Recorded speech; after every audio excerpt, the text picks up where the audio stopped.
بعد 40 يوما من اختفائها، وجدوها في بئر عميق مليء بالعقارب والثعابين والحشرات. كانت تبكي وترتعب خوفا لما عاشته في تلك 40 الماضية. فمن تكون؟ وكيف تم العثور عليها في ذلك البئر؟ في أحد القرى في السودان كانت تعيش طفلة اسمها ريا البالغة من العمر 14 عاما مع والدها وزوجته. توفيت أمها وتركتها مع والدها، فتغيرت حياتها بعد وفاة والدتها، فقد كان والدها شخصا قاسيا لا يعرف الرحمة في أغلب الأحيان، وبدلا من أن يكون مصدرا للأمان والدعم لها أصبح أكثر قسوة، مما جعل الحياة أكثر صعوبة بالنسبة لها. تزوج والدها مرة أخرى، وبالرغم من محاولتها التكيف مع الوضع الجديد كانت حياة ريا تزداد صعوبة، فهي لم تكن تجد الأمان ولا الحب الذي كانت تأمل فيه. وبينما كانت الأمور تتدهور أصبح عليها أن تتحمل العبء الأكبر من العمل.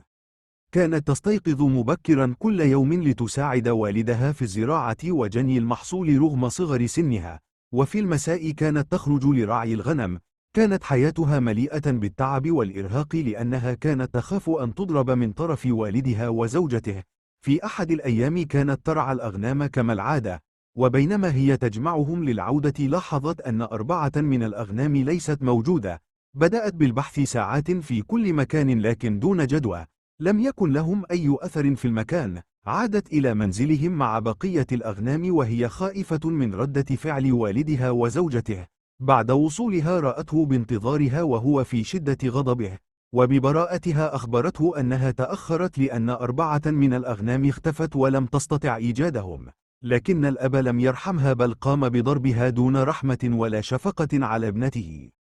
لم ينتهي الموضوع هنا، بل زاد أكثر سوءا. كان معروفا على والد ريا السحر والشعوذة، وكان دائما يقوم بأعمال السحر لجلب الرزق والبركة، ناسيا أن الله وحده من يرزق عباده. وبعدما حصل مع ابنته ظن أن الشيطان غاضب عليه، لذلك قرر أن يجعل ابنته قربانا للشيطان ليسمح له ويعطيه البركة. أعطى لابنته حلين وهي عليها الاختيار بينهما. الحل الأول كان أن يقوم بذبحها هو بنفسه، أما الثاني فكان رميها في بئر مهجور مليء بالأفاعي والعقارب. وبسبب خوفها اختارت المسكينة أن يرميها في بئر مهجور ليس به ماء. كانت تطلبه أن يرحمها لكن دون جدوى، وفور وصوله البئر الذي كان عمقه 30 مترا رماها دون رحمة منه ولا شفقة. سقطت ريا على غصن ولم تصل أسفل البئر، وبقيت متمسكة به تبكي وهي خائفة من الظلام المحيط بها. في اليوم التالي أخبر الأب أهالي القرية أن ابنته لم ترجع بالأمس واختفت.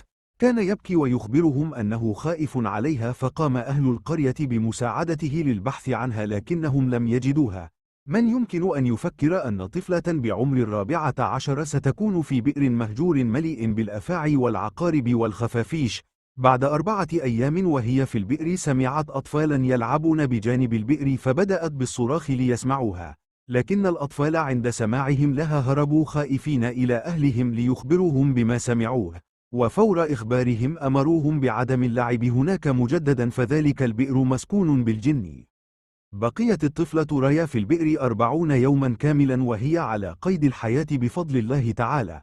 وفي أحد الأيام كان راعي يرعى أغنامه بجانب البئر، فسمع شخصا يصرخ في البئر فخاف لما سمعه، لكنه تشجع واقترب من البئر وتكلم قائلا: هل أنت إنس أم جن؟ فصرخت الطفلة: أنا ريا. ذهب الراعي راكضا إلى القرية ليخبرهم بما سمعه، فاجتمع أهل القرية وذهبوا معه إلى البئر وسمعوا الفتاة وهي تصرخ وتبكي. أخذوا عماماتهم وربطوها مع بعضها ليشكلوا منها حبلا، فتطوع الراعي الذي وجدها لينزل إليها. بعد أن نزل وجدها مغطاة بالطين والعقارب والحشرات.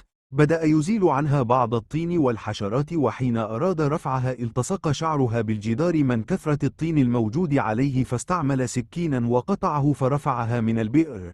وحينما رآها سكان القرية عرفوها، فأخذوها فورا إلى المستشفى لتتلقى العلاج، وأخبروا والدها أنهم وجدوا ابنته. في المستشفى وجدوا بعض العقارب والحشرات على شعرها، وسبحان الله لم يجدوا أي لدغة على جسمها. وحين سؤالها كيف وقعت في البئر، أخبرتهم أن والدها من رماها هناك قربانا للشيطان. استدعته الشرطة فنكر الأمر، لكن أهل القرية شهدوا ضده وأخبروا الشرطة أنه ساحر ومشعوذ، لكن ابنته ريا سمحت له وتنازلت عن دعوتها، لذلك لم يتم حبسه. فرغم كل ما فعله بها ما زال قلبها حنونا وطيبا محبا للخير، لذلك سموها أهل القرية أم الشوايل، ومعناها المرأة القوية. وحينما سألوها كيف عشت كل هذه الأيام في ذلك البئر المهجور والمخيف، أجابتهم أن شخصا يلبس لباسا أبيضا ووجهه كالنور كان يأتيها يوميا ويشربها اللبن ثم يذهب. لم يكن يتحدث معي إلا في آخر يوم أتاني وأشربني اللبن وقال لي: هذا آخر يوم ترينني فيه لأنك ستخرجين من هنا. وهذا ما حصل في اليوم التالي، وجدها الراعي وأخرجوها. سألوها سؤالا آخر: كيف استطعت البقاء مع كل تلك العقارب والأفاعي والخفافيش دون أي لدغة من أي واحد منهم؟ قالت لهم: بعدما سقطت في البئر المظلم وجدت أفعى ضخمة هناك وعيونها تلمع تنظر إلي، كانت تحميني من أول يوم سقطت فيه إلى آخر يوم كنت في البئر. كانت حالتها النفسية سيئة جدا لما رأته في البئر والخوف الذي كانت تحس به هناك. كانت تأتيها نوبات صرع لمدة طويلة، وحين بلوغها 18 تزوجت شابا من إحدى القرى المجاورة، لكنها لم تعش طويلا، فبعد زواجها بعدة شهور ماتت بنوبة صرع رحمة الله عليها. واعلموا دائما أن لو اجتمع الإنس والجن على أن يضرك بشيء لن يضرك إلا بشيء قد كتبه الله لك، ولو اجتمع الإنس والجن على أن ينفعوك بشيء لن ينفعوك إلا بشيء قد كتبه الله لك. إذا أعجبكم الفيديو لا تبخلوا علينا بالضغط على زر الإعجاب والاشتراك ليصلكم كل جديد.